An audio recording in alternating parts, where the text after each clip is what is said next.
सभी वैद्यजनों को नमस्कार। और हमारी जो सीरीज़ चल रही है स्किन डिसीज़ के ऊपर, आज उसका चौथा वीडियो है।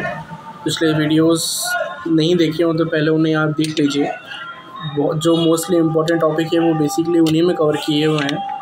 आप जल्दी इस सीरीज़ को कंप्लीट करते हैं। आज 2 से 3 डिसऑर्डर्स एक साथ एक वीडियो में कवर करेंगे और थोड़ा जल्दी करके जाएंगे। बेसिक सबका वैसा ही रहेगा जैसा मैंने पहले वाली वीडियोस में बताया है। जो ड्राई और वेट वाला कंसेप्ट मैंने आपको बताया है, वही उसी कंसेप्ट के आधार पे लगभग पूरा ट्रीटमेंट हमारा आगे की सभी डिजीज़ में रहेगा। कुछ स्पेसिफिक जो पॉइंट्स रहेंगे वो साथ में मैं आपको बताऊँगा। तो पहले उस सिद्धांत को अच्छे से समझने के लिए पुराना वीडियो आप देख लीजिए। वो बहुत ज़्यादा ज़रूरी है कि कैसे वेट और ड्राई को ध्यान में रख के हमें सभी प्रकार के स्किन डिसीज़ या कुछ रोगों में चिकित्सा करनी है। वो बहुत ज़्यादा इम्पोर्टेंट है और उसी के आधार पे बिना कुछ सोचे, बिना कुछ डायग्नोसिस अगर आपको समझ में नहीं आ रहा है तो सिर्फ उसी के आधार पे भी आप चिकित्सा शुरू कर देंगे तो कोई भी हो, चाहे सोरियासिस हो, चाहे फंगल इन्फेक्शन हो, चाहे विपादिका हो, चाहे विचर्चिका हो, कुछ भी होगा, सिर्फ उस कंसेप्ट के आधार पे आपने चिकित्सा शुरू करी तो रिज़ल्ट आपको मिलेगा ही मिलेगा। कुछ ना कुछ फ़ायदा आपको उसमें बढ़िया मिलेगा और पेशेंट आराम से सिर्फ उसी सिद्धांत के आधार पे भी आप कई बार ठीक कर सकते हो। मेजॉरिटी ऑफ केसेस उसी से कवर हो जाएंगे, सिर्फ एक छोटे से सिद्धांत से, जो ड्राई और वेट वाला काम मैंने आपको बताया है पुराने वीडियो में। सोरियासिस वाले वीडियो में उसको मैंने थोड़ा अच्छे से एक्सप्लेन किया है, तो उस वीडियो को आप ज़रूर देखें, उसको समझें। उसमें कोई डाउट हो तो वो भी पूछें, उसको बहुत अच्छे से क्लियर करें, क्योंकि वो सबसे ज़्यादा इम्पॉर्टेंट है और उससे ये चीज़ बहुत आसान हो जाती है। क्योंकि सिर्फ ज़रा सी चीज़ को पकड़ के आप पूरा कुष्ठ इतना बड़ा जो है उसको आप कवर कर सकते हैं। ना जाने कितने टाइप्स के कुष्ठ होते हैं और समझ में भी नहीं आते हैं कि कौन सा है। अलग अलग आचार्यों ने अलग अलग नाम दिए हुए हैं। कहीं के सिम्टम्स आपको सेम मिलते हैं, कहीं दो कुष्ठ एक साथ आपको लगता है कि ये भी हो सकता है, ये भी है, दोनों के सिम्टम्स मिल रहे हैं। तो इतना झमेला पालने की ज़रूरत ही नहीं है, सिर्फ डायरेक्ट उस सिद्धांत को पकड़ो और उसी से ट्रीटमेंट करो। तो ठीक है, आज की वीडियो हम शुरू करते हैं। आज हम बेसिकली 3 डिसऑर्डर्स कवर करेंगे। पहला जो है वो एक्जिमा, विचर्चिका, जिसको आयुर्वेद में कहा गया है, उसके ऊपर सबसे पहले बात करेंगे। तो जो नॉर्मली ये दोनों अवस्थाओं में देखा जा सकता है, शुष्क अवस्था में भी दिखने को मिलता है, कई बार इसमें सिक्रेशंस भी मिलते हैं साथ में। दोनों का ट्रीटमेंट एक दूसरे से बिल्कुल भिन्न रहेगा। जहाँ सिक्रेशंस है वहाँ पे अपने रुक्षता करनी है और जहाँ रुक्षता है वहाँ पे अपने को स्वेद जनन चिकित्सा करनी है। तो सबसे जो इम्पोर्टेंट है, जो दोनों ही अवस्थाओं में करना ज़रूरी है और उससे लाभ मिलता है, वो है पहले तो लघु वमन और लघु विरेचन ज़रूर कराएं पेशेंट को। ये लगभग हर स्किन डिसीज़ में इसको कराने से आपकी जो आपका एक तो स्पीड भी बढ़ेगी, जल्दी रिज़ल्ट मिलेगा, साथ में रिज़ल्ट मिलने की जो परसेंटेज है वो भी बढ़ेगा, सक्सेस परसेंटेज भी बढ़ेगा। तो लघु वमन लघु विरेचन तो कराना ही है। साथ में जलोकोपचारण भी इसमें यूज़ करें, जलोका लगाने से बहुत फ़ायदा मिलेगा। हिज़मा कपिंग का भी प्रयोग इसमें कर सकते हैं आप, उससे भी फ़ायदा मिलता है। तो दोनों अवस्थाएं देखने को मिलती हैं, दोनों को अलग अलग डिफ्रेंशिएट करके हमको देखना है, समझना है। सबसे पहले ड्राई की बात कर लें, जहाँ पे सिक्रेशंस नहीं है, बिल्कुल रुक्षता है और ऐसी अवस्था में हमको स्वेद जनन चिकित्सा टाइप की चिकित्सा करनी है। गंधक रसायन का प्रयोग दोनों ही अवस्थाओं में किया जा सकता है। पित्त का लक्षण अगर दाह आपको देखने को मिलता है तो दोनों अवस्थाओं में आप उसको कर सकते हैं। अगर रेडनेस या दाह देखने को मिलता है तो गंधक रसायन का ड्राई और वेट दोनों अवस्थाओं में प्रयोग आप कर सकते हैं। माणिक्य रस का प्रयोग भी दोनों अवस्थाओं में होता है। ड्राई में चोप चिन्यादि के साथ करना ज़्यादा बेहतर रहेगा और वेट में निम्बादि के साथ करना रहेगा। वैसे तो चोप चिन्यादि और निम्बादि दोनों ही रुक्ष होते हैं, लेकिन निम्बादि थोड़ा अधिक रुक्ष होता है क्योंकि उसमें अतिरिक्त रस थोड़े से ज़्यादा होते हैं। उसमें निम्ब भी है, भूनिम्ब भी है, जो बहुत ज़्यादा अतिरिक्त होते हैं, बहुत ज़्यादा रुक्ष होते हैं। तो उस अवस्था में वो बहुत अच्छा काम करता है जहाँ पे हमको रुक्षता लानी होती है।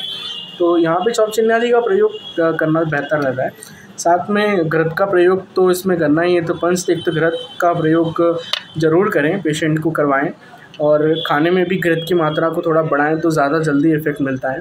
आरोग्यवर्धिनी का प्रयोग इसमें करना है। आरोग्यवर्धिनी पित्त का रेचन कराती है, साथ में स्वेद जनन भी होती है, तो आरोग्यवर्धिनी का प्रयोग ज़रूर करें। अगर शुष्क है तो, अगर उसमें सिक्रीशंस हैं तो फिर वहाँ पे आरोग्यवर्धिनी कॉन्ट्रा इंडिकेट हो जाती है, क्योंकि वो सिक्रीशंस को और ज़्यादा बढ़ा देगी और उसको और ज़्यादा वेट कर देगी। इसलिए यहाँ पे आरोग्यवर्धिनी का सिर्फ ड्राई कुष्ठ में ही प्रयोग हमको करना है। एक लोकल एप्लीकेशन में 777 ऑयल का प्रयोग बहुत अच्छा है, इसमें 777 ऑयल का प्रयोग जरूर करें। महामरीच आदि तेल का भी शुष्क अवस्था में प्रयोग बिल्कुल अच्छा और देखने को मिलता है। सारी व मंजिष्ठादि क्वाथ का प्रयोग भी करना चाहिए, क्योंकि सारी व और मंजिष्ठा के दोनों को गुणों को अगर आप पढ़ोगे तो दोनों श्वेत जनन होते हैं, तो इन दोनों का प्रयोग भी इसमें जरूर करें। या सारी वारिष्ठ का प्रयोग भी जरूर करना, सारी वास्तव का प्रयोग सारी वास्तव का प्रयोग भी इसमें हेल्पफुल रहता है। तो वेट की बात कर लें, जहाँ पे सिक्रीशंस हैं तो वहाँ पे माणिक्य रस और निम्बादि तो मैंने आपको बताया है, गंधक रसायन का प्रयोग भी मैंने आपको बता ही दिया है। साथ में लघु मंजिष्ठादि क्वाथ का प्रयोग करना है।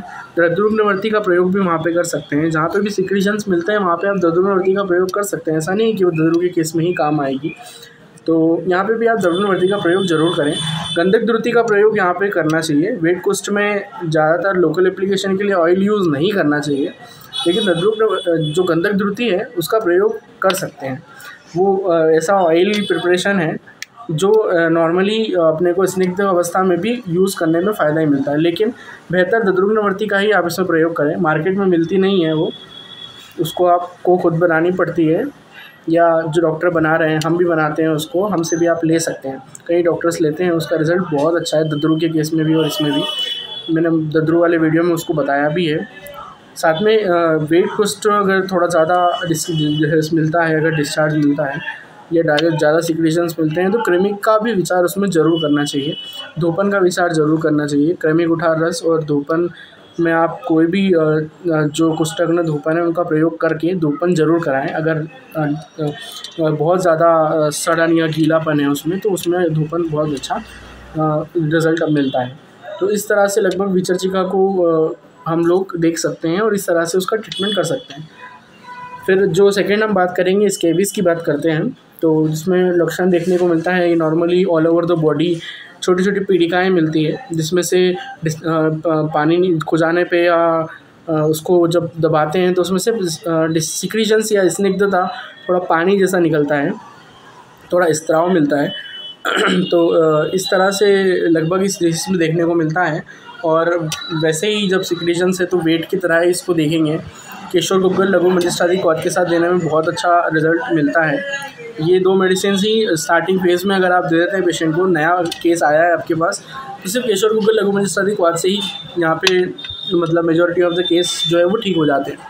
साथ में खदिराटिस का प्रयोग भी इसमें अच्छा रिजल्ट देता है, बहुत अच्छा प्रयोग है। और दद्रुग्नवर्ती के लिए का यूज़ कर सकते हैं अगर ये थोड़ा सा कॉम्प्लिकेटेड केस है, पुराना केस ही बढ़ गया है। धूपन का प्रयोग भी कर सकते हैं ऐसी अवस्था में। और माणिक्य रस और निम्बादि चूर्ण का प्रयोग तो यहाँ पे बिल्कुल काम करेगा ही सही। तो लगभग इसी तरह से रहता है, ज़्यादा कुछ करने की ज़रूरत इसमें होती नहीं है। थोड़ा सा रुक्षता वाले ड्रग्स को यूज़ करना है, थोड़ा सा रक्त शोधन रक्त प्रसादन की तरफ जाना है। केशर गुग्गल जैसे वात रक्त की जो ड्रग्स हैं, थोड़ा सा स्किन के ऊपर भी उनका कामित्व है, इसलिए केशर गुग्गल का प्रयोग यहाँ पे हम कर सकते हैं। दोनों अवस्थाओं में अच्छा रिजल्ट मिलता है। लघु मंजिष्ठादि क्वाथ बहुत अच्छा है, महामंजिष्ठादि क्वाथ का प्रयोग भी कर सकते हैं, लेकिन लघु मंजिष्ठादि क्वाथ थोड़ा ज़्यादा बेहतर रहता है क्योंकि यहाँ पे स्त्राव है। और लघु मंजिष्ठादि थोड़ा सा पाचन ड्रग्स को भी साथ में लिए हुए होता है, इसलिए उसका रिजल्ट बेहतर मिलता है। तीसरी डिसीज़ की बात करें तो वो हमने ली है विपादिका। और विपादिका में जनरली देखने को मिलता है हाथ और पैर के जो तलवे होते हैं उसमें क्रैक्स हो जाते हैं। ये कई सालों तक देखने को भी मतलब बहुत पुराने केस भी इसमें देखने को मिलते हैं। 6-6 7-7 साल पुराने केसेस भी मैंने इसमें देखे हैं, जहाँ पे पूरी हथेली उनकी क्रैक्स से भर गई है, पूरे पैर पे उनकी क्रैक्स हो गए हैं। और बहुत मतलब उसमें दर्द भी होता है और खुजली बहुत ज़्यादा होती है, खुजाने पे उसमें ब्लीडिंग भी होने लगती है। तो बहुत ज़्यादा मतलब उसमें पेशेंट की दिक्कत बढ़ जाती है और बहुत परेशान करती है ये बीमारी। लेकिन आयुर्वेद में इसमें बहुत अच्छा इसका रिज़ल्ट है, अच्छी मेडिसिन है जिससे बहुत आसानी से ही ठीक हो सकता है। और ऐसे केसेस भी बहुत जल्दी इसमें रिकवर हो जाते हैं जो बहुत पुराने इसमें बहुत ज़्यादा फैल गया है। बेसिकली देखने को तो ये हमको सोल और इसमें ही मिलेगा, हाथ पैर के तलवों में ही। तो इसमें एक मेडिसिन है जो बहुत ही अच्छा काम करती है। चरक में उसको विपादिका हरियोग से वर्णित है और मार्केट में वो जीवनत्यादि यमक नाम से आपको अवेलेबल है। तो लोकल एप्लीकेशन के लिए उसका प्रयोग बहुत अच्छा है। सुबह शाम दिन में 2 से 3 बार उसको यूज़ करना चाहिए। साथ में जब उसको आप थोड़ा ध्यान से देखेंगे तो आपको समझ में आएगा कि जो क्रैक्स जो आए हैं हाथ में, उसको देखोगे तो वो एक तरह का त्वक स्फुटनम आपको मिलेगा। और त्वक स्फुटनम लक्षण अगर आप थोड़ा संहिताओं में देखेंगे तो वो आपको मिलेगा श्वेत क्षय की अवस्था में। मतलब यहाँ पे बेसिकली श्वेत क्षय से त्वक स्फुटनम हुआ है और उसी के आधार पे यहाँ पे ट्रीटमेंट पूरा रहता है। लगभग सोरियासिस जैसा ही इसमें ट्रीटमेंट है।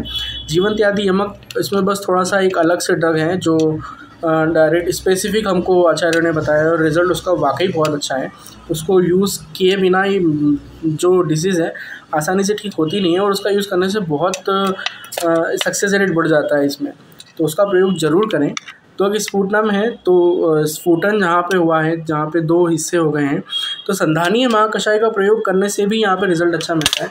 जहाँ पे हमको संधान करना है तो स्फुटन के अलग अलग भाग हुआ है, उसको संधान करके संधानी महाकषाय का प्रयोग करने से उसका संधान होता है और अच्छा रिजल्ट मिलता है। जीवनत्यादी यमक रात को लगाने के बाद उसके ऊपर ज़रूर कुछ ना कुछ कवर करें, जैसे मोज़ा या ऐसा कुछ पहने, ताकि उससे क्या होगा कि थोड़ा सा वहाँ पे गर्मी बढ़ेगी और उससे श्वेत जनन होगा। जैसे जैसे श्वेत जनन होगा ना, ये अपने आप हील होने लगेगा, क्योंकि रुक्षता के ऊपर ही ये इसका पूरा है और श्वेत क्षय का लक्षण नहीं है। तो श्वेत जनन जैसे ही होगा वैसे वैसे ये डिसीज़ जो है वो कवर होने लगेगी। तो जीवनत्यादी यमक को लगा के इसके ऊपर मोज़ा या ऐसा कुछ ग्लव्स वगैरह जो है वो ज़रूर पहनना है। रात को पेशेंट को लगा के पहना दो, रात भर उसको पहने हुए सोएगा तो ज़्यादा लंबे समय तक उसको वो चीज़ मतलब पहनी हुई रहेगी। उसके बाद इसमें आरोग्यवर्धनी का प्रयोग बहुत अच्छा है। आरोग्यवर्धनी भी एक तरह से श्वेत जनन ही है, कुष्ठ पे काम करती है, रक्त के ऊपर इसका कामित्व है, तो वहाँ से ये बहुत अच्छी मेडिसिन है ऐसे केसेस के लिए। लघु मंजिष्ठादि का भी प्रयोग यहाँ पे बिल्कुल करना ही चाहिए, कर सकते हैं। घृत का प्रयोग बहुत अच्छा है, बहुत ज़रूरी है। पंचदीप्त घृत का प्रयोग आप मेडिसिन की यूज़ में कर सकते हैं। साथ में घृत का जो इंटेक है वो भोजन में भी अपने को नॉर्मल को घृत का इंटेक बढ़ाना चाहिए। सारीवा का यहाँ पे बहुत ज़्यादा इम्पोर्टेंट कार्य है, तो सारीवा सब या सारीवा मंजिष्ठादि क्वाथ का प्रयोग ज़रूर करें। दोनों इसमें बहुत अच्छा, क्योंकि सारीवा भी कहीं ना कहीं श्वेत जनन ही है। पूरा ध्यान हमको सिर्फ श्वेत के ऊपर ही करना है, क्योंकि जो मैंने आपको बताया त्वक स्फुटनम जो है वो श्वेत क्षय का लक्षण है। श्वेत क्षय हुआ है, इसके कारण ये बीमारी है। श्वेत जनन होगा तो अपने आप जो है वो त्वक स्फुटनम बंद हो जाएगा और वो हील होने लगेगा। तो इस तरह से लगभग तीनों डिसीज़ में हम लोग देख के और ट्रीटमेंट कर सकते हैं, अच्छा रिज़ल्ट मिलता है और बिल्कुल ऐसे ही करने से बहुत आसानी से ठीक होती है। ज़्यादा कुछ इसमें कॉम्प्लिकेटेड ऐसा कुछ है नहीं जिसको सोच के बहुत ज़्यादा अपने को है। विपादिका थोड़ा सा प्रॉब्लम देती है, लेकिन जिस तरह से मैंने आपको बताया उस तरह से अगर आप ट्रीटमेंट करते हैं तो रिज़ल्ट आसानी से मिलता है, बहुत अच्छा मिलता है। और ज़रूर इसमें रक्त मोक्षण और वमन विरेचन का ध्यान ज़रूर दें। सभी कुष्ठ रोगों में ये काम करती हैं, तो इनको अगर आप यूज़ करते हैं तो ज़रूर इसमें अप्लाई करें। यूज़ नहीं करते तो अपनी प्रैक्टिस में ज़रूर इसको जोड़ें। इसको जोड़ने के बाद आपकी रिज़ल्ट और सक्सेस रेट ज़रूर बढ़ेगा, साथ में जल्दी से रिज़ल्ट मिलने लगेंगे। तो इस तरह से लगभग इसमें प्लान करना है।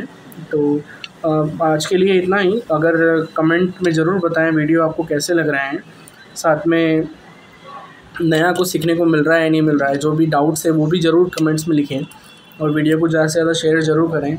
सबसे इम्पोर्टेंट सब्सक्राइब ज़रूर कर लें, ताकि आगे की वीडियो आपको आसान देखने को मिले, कोई भी वीडियो आपसे मिस ना हो, क्योंकि एक एक वीडियो यहाँ पे आपको मतलब एक एक क्लिनिक के बराबर है। सिर्फ इन्हीं वीडियोस के आधार पे अपना आप क्लिनिक बहुत आसानी से रन कर सकते हैं। एक एक डिसीज़ के आधार पे आप काफ़ी अच्छा अमाउंट एक गवर्नमेंट जॉब से ज़्यादा इनकम जनरेट कर सकते हैं। सिर्फ एक डिसीज़ पे भी आपने अगर स्पेशलिटी या कमांड देख ली तो मेडिसिन तो मैं बता ही रहा हूँ, साथ में जो सिद्धांत हैं उनको भी थोड़ा समझें। उससे उस सिद्धांत के आधार पे आप अपनी भी कई मेडिसिन ऐसी हैं जो यूज़ करके अच्छे रिज़ल्ट आप ले सकते हैं। तो आज के लिए इतना ही। थोड़ा सा शेयर ज़रूर करें वीडियो को। धन्यवाद।